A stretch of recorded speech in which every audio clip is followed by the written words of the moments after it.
Bismillahirrahmanirrahim.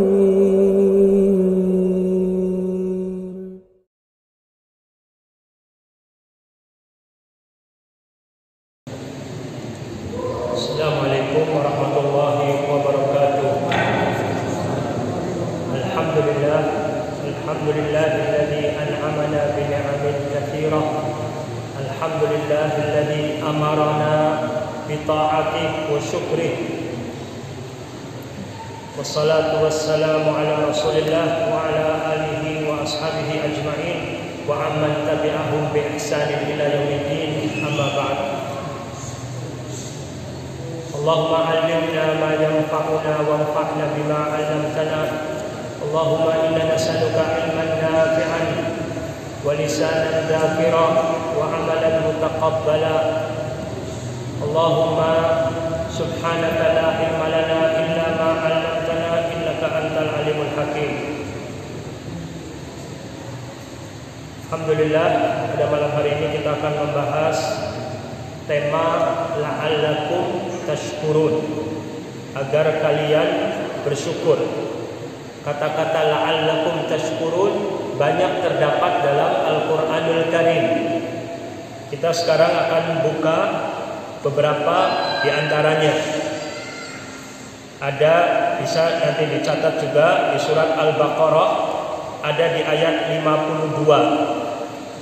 Tsumma afawna ankum min ba'di dzalika la'allakum tashkurun. Ketika Allah menceritakan tentang kisah Bani Israel, Allah memaafkan. Kemudian la'allakum tashkurun, agar kalian bersyukur. Di surat Al-Baqarah 56 ada juga kata-kata la'allakum tashkurun. Kemudian di surat Al-Baqarah 185. Surat Al-Baqarah 185. Allah Subhanahu wa taala berfirman,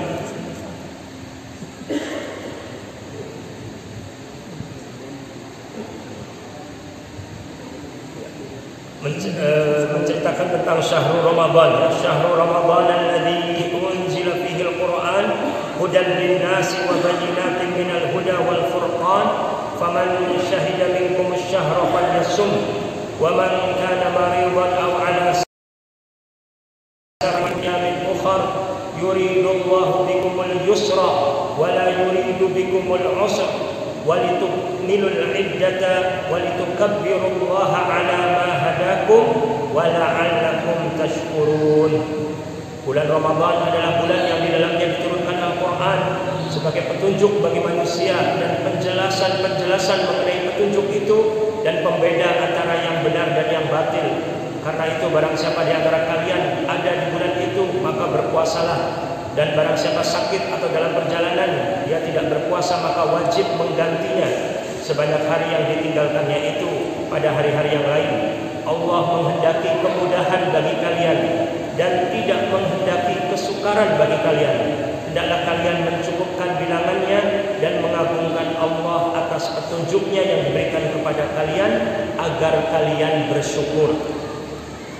Lalu terdapat juga di surat Ali Imran 123. Di surat Ali Imran 123 Allah berfirman, "Walaqad nasarakumullahu bi Badrin wa antum adillah fattaqullaha la'allakum tashkurun." Dan sungguh Allah telah menolong kalian dalam perang Badar, padahal kalian dalam keadaan lemah. Karena itu bertakwalah kalian kepada Allah agar kalian bersyukur. Lalu ada juga di surat Al-Maidah ayat 6. Surat Al-Maidah ayat 6. Allah berfirman,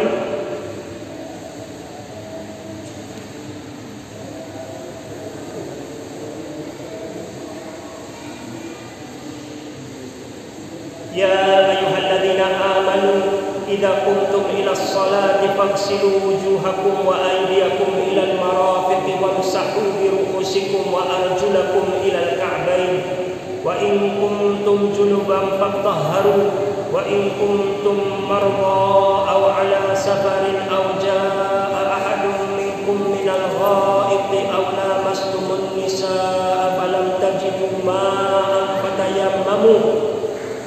تجدوا ماء فتيمموا صعيدا طيبا فامسحوا بوجوهكم وأيديكم منه ما يريد الله ليجعل عليكم من حرج ولكن يريد ليطهركم وليتم نعمته عليكم لعلكم تشكرون. Wahai orang-orang yang beriman, apabila kalian hendak melaksanakan sholat, maka basuhlah wajahmu dan tanganmu sampai ke siku dan sapulah kepalamu dan basuh kedua kakimu sampai kedua mata kaki. Jika kalian junub maka mandilah. Jika kalian sakit atau dalam perjalanan atau kembali dari tempat buang air atau menyentuh perempuan, maka jika kalian tidak memperoleh air, maka bertayamumlah dengan debu yang baik. Usaplah wajah kalian dan tangan kalian dengan debu itu. Allah tidak ingin menyulitkan kalian, tetapi Dia hendak membersihkan kalian dan menyempurnakan nikmat-Nya bagi kalian agar kalian bersyukur. Ya, masih banyak lagi ya ayat-ayat yang menyebutkan la'allakum tashkurun. Ada di surat Al-Maidah 85 atau 89. Kadzalika yubayyinullahu lakum ayatihi la'allakum tashkurun. Demikianlah Allah menjelaskan kepada kalian ayat-ayatnya agar kalian bersyukur. Kemudian di surat Al-Anfal ayat 26, wa ayyadakum binasrihi wa razaqakum minat thayyibati la'allakum tashkurun. Allah menguatkan kalian dengan pertolongannya dan memberi rizki kepada kalian berupa hal-hal yang baik, la'allakum tashkurun, agar kalian bersyukur. Kemudian di surat An-Nahl ayat 14, surat An-Nahl ayat 78, surat Al-Hajj ayat 36, kemudian di surat Al-Qasas ayat 73, kemudian di surat Ar-Rum ayat 46, di surat Fatir ayat 12, kemudian di ayat lainnya lagi ada ya. Banyak ayat-ayat Al-Quran yang mengingatkan kita akan nikmat-nikmat Allah Subhanahu wa Ta'ala. Mengingatkan kita akan nikmat-nikmat Allah. Kemudian Allah menyebutkan la'allakum tashkurun, supaya kalian, agar kalian bersyukur. Sekarang apa arti syukur? Syukur ini dalam bahasa Arab ya, berasal dari bahasa Arab. Asyukru lughatan huwa dhuhur. Arti syukur secara bahasa artinya az-zuhur, sesuatu yang nampak. Lawannya adalah kufur, sesuatu yang tertutup, yang tidak nampak.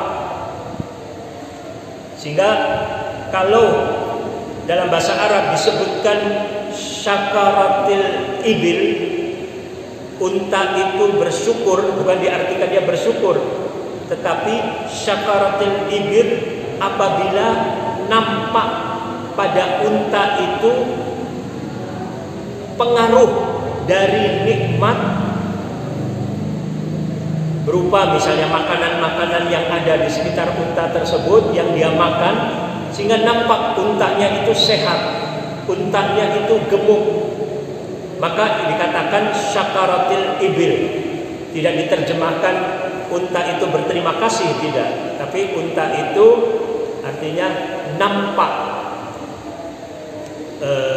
merasakan nikmat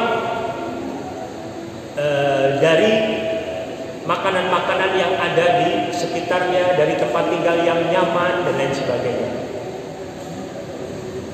Bahkan kalau dikatakan syakurah, itu sangat bersyukur lagi. Itu artinya misalnya makanannya terbatas sedikit, tapi untanya gemuk dan sehat. Atau tanaman airnya sedikit, tapi kok berbuahnya dengan buah yang lebat. Itu disebut syakur. Asyukru zuhurun ni'mah 'alal 'abdi. Syukur itu adalah nampaknya nikmat atas seorang hamba.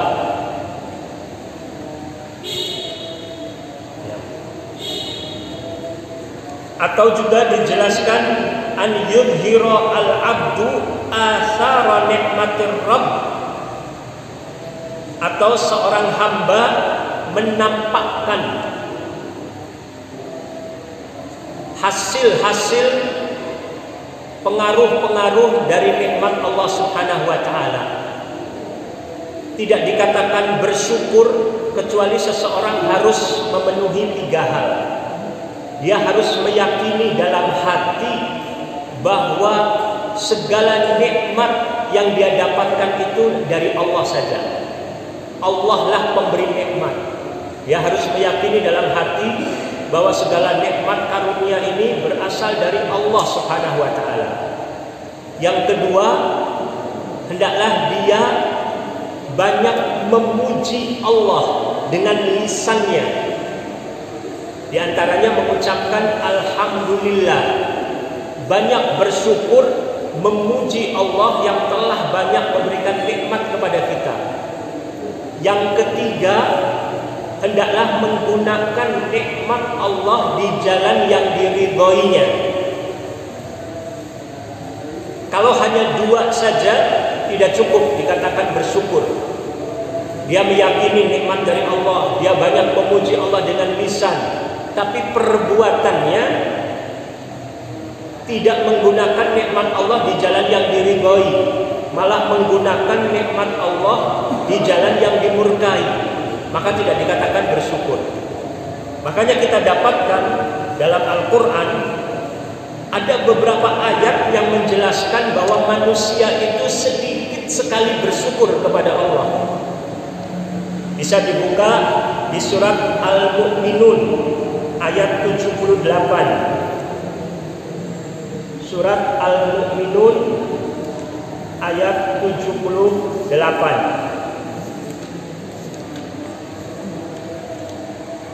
Allah berfirman, wa huwal ladzi ansha'a lakumus sam'a wal absara wal afidah qalilan ma tashkurun.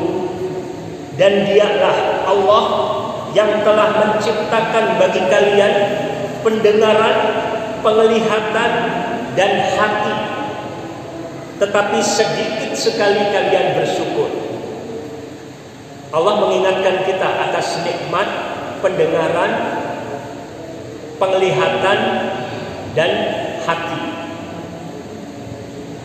Disebutkan pendengaran dulu sebelum penglihatan.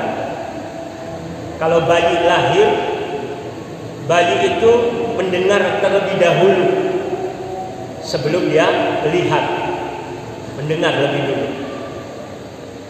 Pendengaran, penglihatan dan hati ini sarana untuk menuntut ilmu, untuk mendapatkan informasi dan ilmu itu dari 3. Pendengaran dengan mendengar, mata dengan melihat, dan hati dengan dia merenung, bertafakur, berpikir, menganalisa. Tapi Allah sebutkan qalilan ma tashkurun, sedikit sekali kalian bersyukur. Di surat Al-A'raf ayat 10. Surat Al-A'raf ayat 10. Allah berfirman,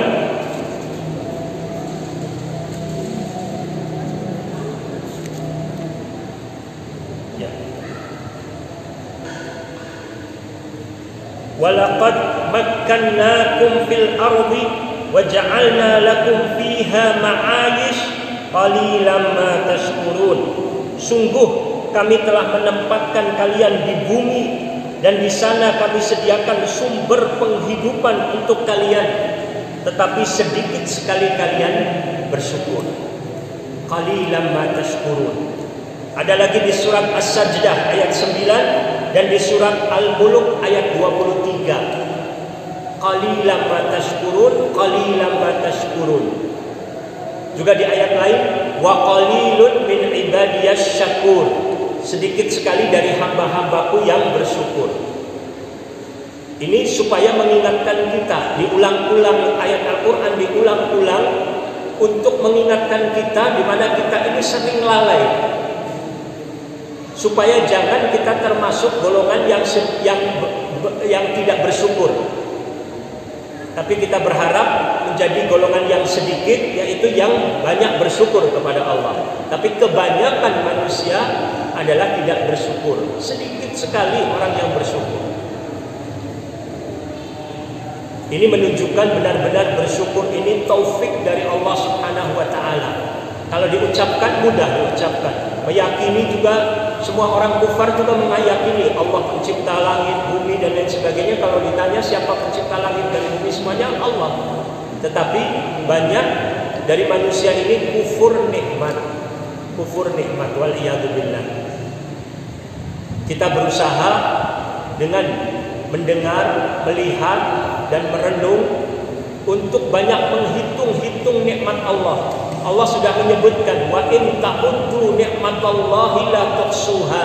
Jika kalian menghitung-hitung nikmat Allah, niscaya kalian tidak dapat menghitungnya. Maka konsekuensi setelah kita menyadari bahwa Allah ini banyak sekali memberikan nikmat yang luar biasa, kewajiban kita bersyukur kepada Allah. Bagaimana kita mensyukuri nikmat mata?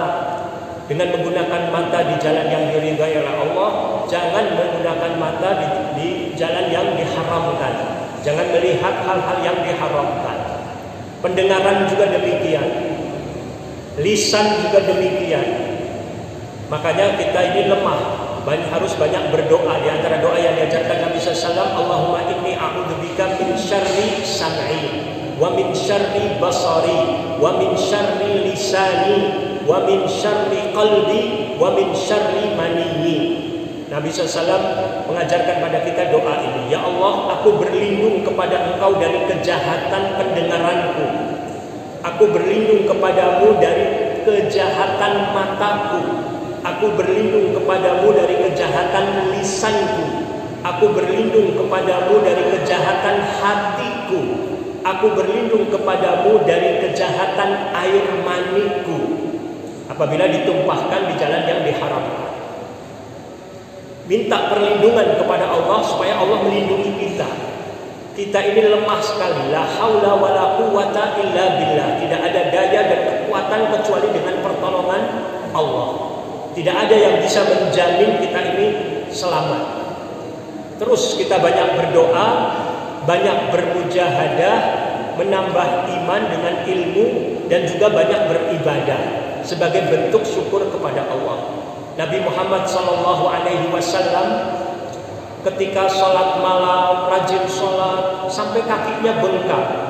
Aisyah radhiyallahu anha, istri beliau, mengatakan, ya Rasulullah, engkau ini sudah dijamin, sudah diampuni segala kesalahan terdahulu dan yang kemudian, sudah dijamin oleh Allah, dilindungi oleh Allah, tapi kok masih istilahnya bersusah payah dengan banyak beribadah. Nabi mengatakan, afala akunu abdan syakura, tidakkah aku ingin menjadi hamba yang bersyukur? Dalam rangka bersyukur kepada Allah Subhanahu wa taala, maka kita termotivasi untuk lebih banyak lagi beribadah-ibadah yang sunnah-sunnah di samping yang wajib-wajib. Insyaallah nanti hari Rabu dan Kamis adalah hari 9 dan 10 Muharram. Ini juga sebagai bentuk rasa syukur kita kepada Allah SWT disunahkan untuk puasa Asyura. Dan hal-hal lainnya lagi kita berusaha untuk bersyukur kepada Allah Subhanahu wa taala dengan melaksanakan perintah-perintahnya dan meninggalkan larangan-larangannya. Apa hasilnya apabila seseorang itu bersyukur kepada Allah? Allah akan mencintainya. Allah akan meridhoinya. Allah akan memujinya. Orang yang dicintai oleh Allah, Allah akan memujinya di hadapan para malaikat. Allah menyampaikan kepada malaikat Jibril, wahai Jibril, aku mencintai fulan, cintailah dia. Jibril menyampaikan juga kepada malaikat yang lain bahwa Allah mencintai si fulan, maka cintailah dia. Bahkan dalam hadis yang sahih Nabi SAW menyebutkan wa yudha'u lahu al-qabul fil ard. Dia ini menjadi orang yang diterima di muka bumi. Maksudnya diterima di muka bumi ini artinya dicintai oleh orang-orang saleh, oleh orang-orang yang baik. Dicintai, disayangi. Ini diantara buah dari orang yang bersyukur kepada Allah Subhanahu wa taala. Allah juga berfirman dalam surat Ibrahim, wa id ta'addana rabbukum la in syakartum la azidannakum wa la in kafartum inna adabi lasyadid. Surat Ibrahim ayat 7. Ingatlah ketika Rabbmu memaklumkan, mengumumkan, jika kalian bersyukur pasti dan pasti aku akan tambahkan nikmatku kepada kalian, dan jika kalian kufur sesungguhnya azabku sangat pedih. Sehingga di antara nama Allah Asmaul Husna adalah Asy-Syakir dan Asy-Syakur. Terdapat dalam beberapa ayat dalam Al-Quran ya, nama Allah Asy-Syakir itu terdapat di surat An-Nisa ayat 147 dan di surat Al-Baqarah 158. Inna Safa wal Marwata min sya'airillah faman hajjal baita aw i'tamara fala junaha alaihi an yatawwafa bihima wa man tatawwa'a khairan fa innallaha syakirun alim. Sesungguhnya Allah ini maha berterima kasih dan maha mengetahui. Dan juga nama Allah Asy-Syakur yang maha berterima kasih. Asy-Syakur ini mubalaghah dari syakir atau superlatif, artinya yang sangat dan sangat lagi. Allah ini mengganjar, memberi ganjaran kepada manusia atas perbuatan baiknya yang sedikit, diberi ganjaran oleh Allah berlipat-lipat. Amal kebaikan itu dilipat gandakan antara 10 sampai 700 kali lipat, luar biasa. Bahkan seorang baru berniat ingin berbuat baik, tapi dia tidak melakukannya, sudah ditulis sebagai pahala. Allah akan berikan balasan kebaikan atas niat baiknya. Bahkan seorang pelacur perempuan yang berbuat dosa besar, punya sifat rahmah kasih sayang kepada sesama makhluk, bahkan kepada binatang, dengan memberikan minum kepada binatang yang haus, Allah ampunkan dosa-dosanya. Allah beri ampunan dosa-dosanya yang besar. Dan dengan izin Allah dia bertaubat, mendapatkan hidayah. Di antaranya dengan sebab kebaikan yang dia lakukan. Nama Allah Asy-Syakur terdapat di surat Fatir ayat 30, surat Fatir ayat 34, surat Asy-Syura ayat 23, surat At-Taghabun ayat 17. Sebagai penutup,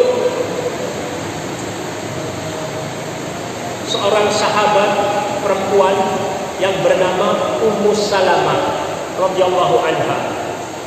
Suaminya bernama Abu Salamah dan punya anak namanya Salamah. Salamah anak laki-laki, tapi juga bisa berarti anak perempuan ya. Tapi untuk Salamah, Abu Salamah ini anak laki-laki. Waktu Salamah masih kecil, Allah sudah perintahkan untuk hijrah. Abu Salamah, Rasulullah SAW berangkat ke Madinah. Abu Salamah mau berangkat hijrah bersama istri dan anaknya, tapi istri dan anaknya ditahan oleh keluarga besar Ummu Salamah. Abu Salamah dan Ummu Salamah ini lain kabilah, lain suku. Abu Salamah berangkat hijrah tapi tidak bisa membawa istri dan anaknya. Akhirnya mereka sepakat, sudah Abu Salamah dulu yang berangkat. Ummu Salamah ditahan oleh kaumnya. Anaknya masih kecil. Sampai setahun lamanya di Mekah Ummu Salamah ini. Setiap hari dia rindu kepada suaminya, rindu kepada Rasulullah SAW, rindu untuk hijrah. Dia ingin hijrah, tapi tidak punya kekuatan, lemah, dikurung, dijaga. Kalaupun keluar dari rumah, tapi dijaga, tidak bisa keluar dari kampungnya. Sampai ada seorang pemuda yang menegur sesepuh dari kaum Ummu Salamah. Walaupun anak muda, dia menegur orang tua bahwa kalian ini zalim. Kok orang perempuan dibiarkan berpisah sama suaminya, anak dibiarkan berpisah dengan ayahnya. Sudah biarkan saja, suruh berangkat ke Madinah menyusul suaminya. Akhirnya sesepuh para tokoh dari kaum Ummu Salamah bermusyawarah dan akhirnya sepakat setelah setahun dibiarkannya Ummu Salamah untuk hijrah tapi tidak diantar. Suruh berangkat sendiri jalan kaki dari Mekah ke Madinah 450 km. Tapi Ummu Salamah tidak mengeluh. Dia siap berangkat bawa anaknya. Dari kampung halamannya ini berangkat menuju Madinah baru sekitar 5 km. Sedangkan perjalanan 450 km.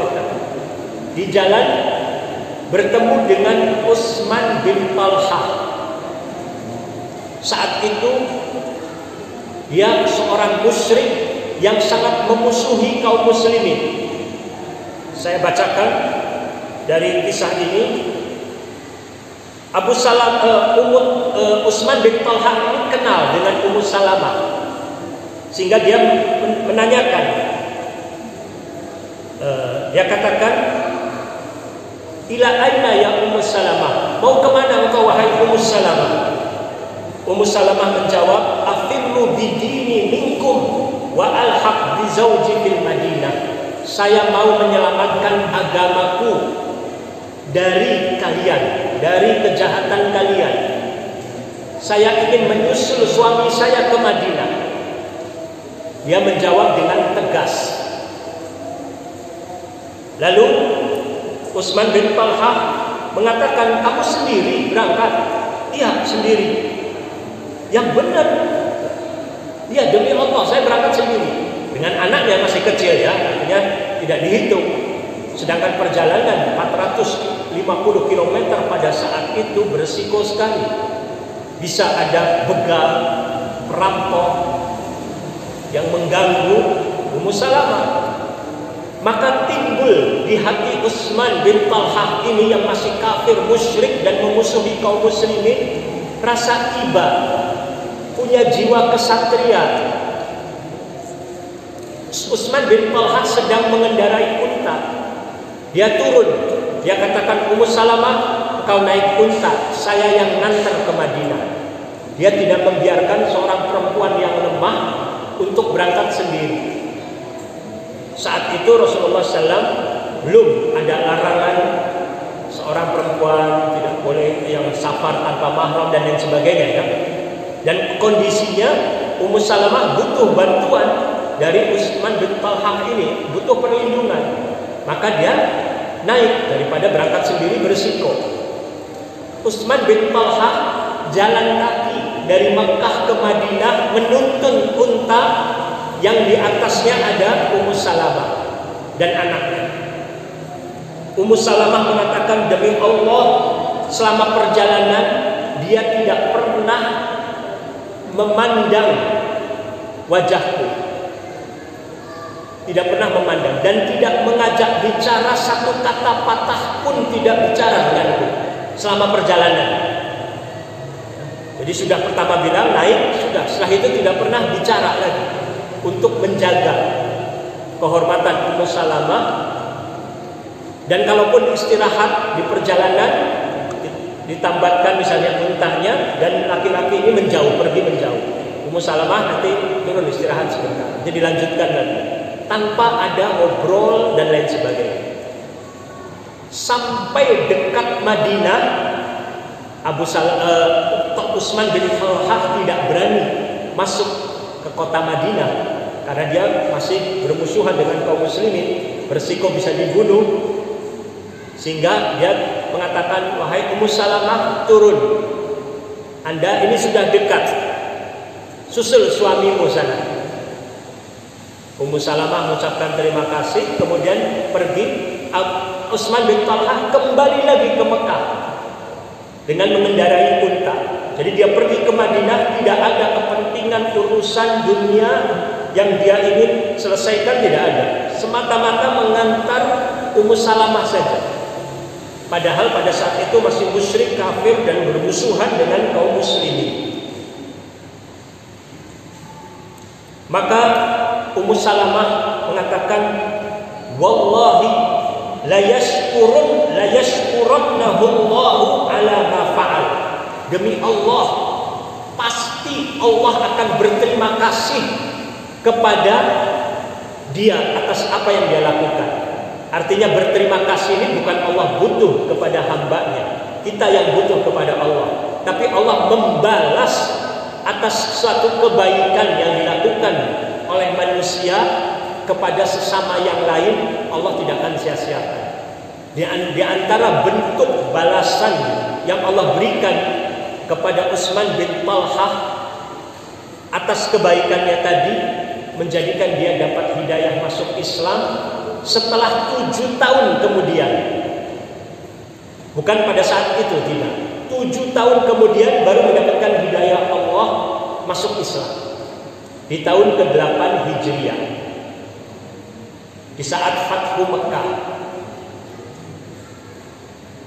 Dan Ummu Salamah ketika mendengar radhiyallahu anha Utsman bin Talhah radhiyallahu anhu ini masuk Islam, beliau juga mengatakan, saya yakin Allah masih akan terus berterima kasih atas apa yang dia lakukan pada saya itu.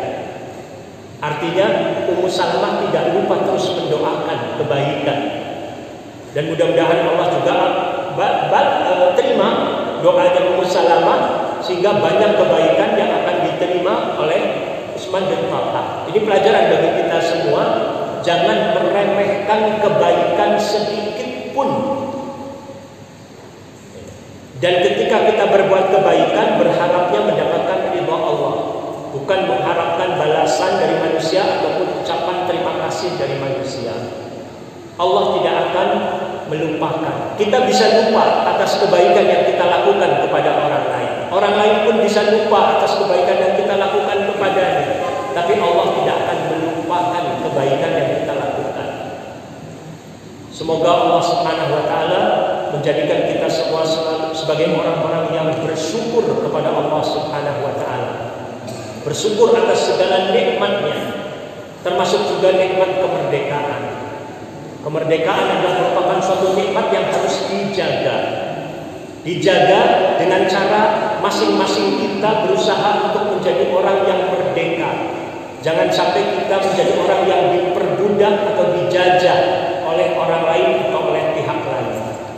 Kita berdoa kepada Allah, Allahumma inni a'udzubika minal ajzi wal kasal wal jubni wal bukhul wa dhala'id din wa ghalabatir rijal. Ya Allah, aku berlindung kepada Engkau dari sikap lemah, malas, pengecut, bakhil, dan terlilit hutang, serta jangan sampai Allah dikuasai oleh orang lain. Termasuk negara yang kuat apabila negara itu juga mandiri, tidak diperbudak dan tidak diperjajah oleh pihak lain. Penjajahan tidak hanya penjajahan fisik saja, penjajahan militer, tetapi terkadang penjajahan juga dalam bentuk yang lain, penjajahan ekonomi dan lain sebagainya. Kita berusaha harus menjadi orang yang mandiri, mengajak orang lain pun untuk meningkatkan kualitas iman dan takwa, supaya kaum muslimin ini punya izzah dan punya harga diri, punya kekuatan dengan ukhuwah yang baik, dengan iman yang kuat. Semoga suatu saat umat Islam yang akan memakmurkan bumi ini dengan sebaik-baiknya, memberikan kesejahteraan kepada umat manusia, menjadi khalifah di muka bumi. Allahumma shalli ala Muhammad wa ala alihi wa sahbihi wasallam wa akhiru da'wana alhamdulillah